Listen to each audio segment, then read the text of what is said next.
सबसे पहले तो सवाल ये होता है कि ये बात करते थे टेररिस्ट को पकड़ने की और जर्नलिस्ट को पकड़ने लगे हैं। खत्म करना था टेररिज्म और अब खत्म कर रहे हैं जर्नलिज्म। ये देश का एक ऐसी आवाज कि जब कोई भी पार्टी हो, राजनीतिक पार्टी हो, हमारे देश के अर्थसत्ता यानी कि बाजार की सत्ता हो, समाज की, धर्म की या राज्य की सत्ता, जब वो अपने सत्ता के नशे में चकनाचूर हो जाए तो उसको सवाल पूछने का और समाज का आईने के रूप में अगर कोई खड़ा होता है तो वो हमारा मीडिया है।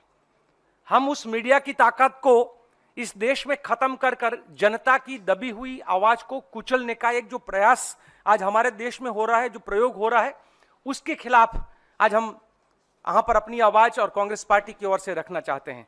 कभी कुणाल कामरा एक गीत के माध्यम से आवाज अपनी रखता है, कहीं नेहा सिंह रखती है बात को, या कहीं गौरी लंकेश कहीं बात रखते हैं, तो हर जगह पे आप देखिए हो क्या रहा है। या जैसे गौरी लंकेश का मर्डर होना, वो उस बात का मैसेजिंग था कि आप आवाज उठाओगे तो मारे जाओगे, आप आवाज उठाओगे तो आपको बेघर होना पड़ेगा। गुजरात में एक हमारा कलीम करके एक पत्रकार है, उसने आवाज उठाई तो उसके ऊपर केस हो गया। जिग्नेश ने जब आवाज उठाई मीडिया के माध्यम से, सोशल मीडिया के माध्यम से, तो आसाम में उसके पर एफआईआर हो जाती है। हमारा हर व्यक्ति, जैसे गुजरात समाचार, मैं आज इसकी बात यहां करना चाहता हूं, भाई जिग्नेश ने भी कहा कि कई बार कांग्रेस के खिलाफ भी उन्होंने लिखा है, पर इस प्रकार की बदले की भावना से कांग्रेस ने कभी काम नहीं किया।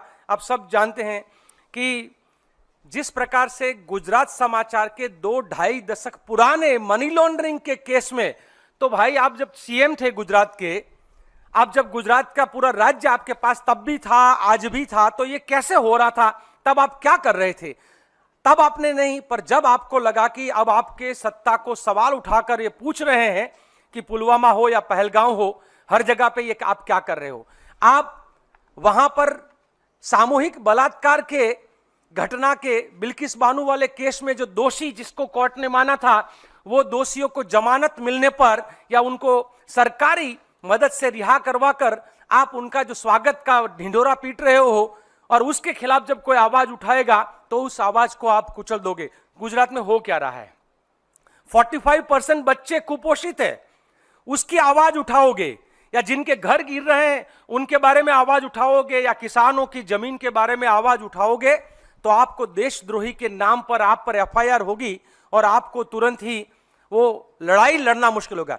गुजरात एक ऐसा राज्य है जहां पे 365 दिन 144 लगी रहती है, जो पुरानी जो 144 धारा हम लोग कहते थे, ताकि आप कोई भी आंदोलन ना कर सको। हर जगह पे जब आंदोलन करना हो तो वो आंदोलन से पहले वहां पर 144 लगी हुई है, तो कोई भी आपको परमिशन वहां पर नहीं मिलेगा।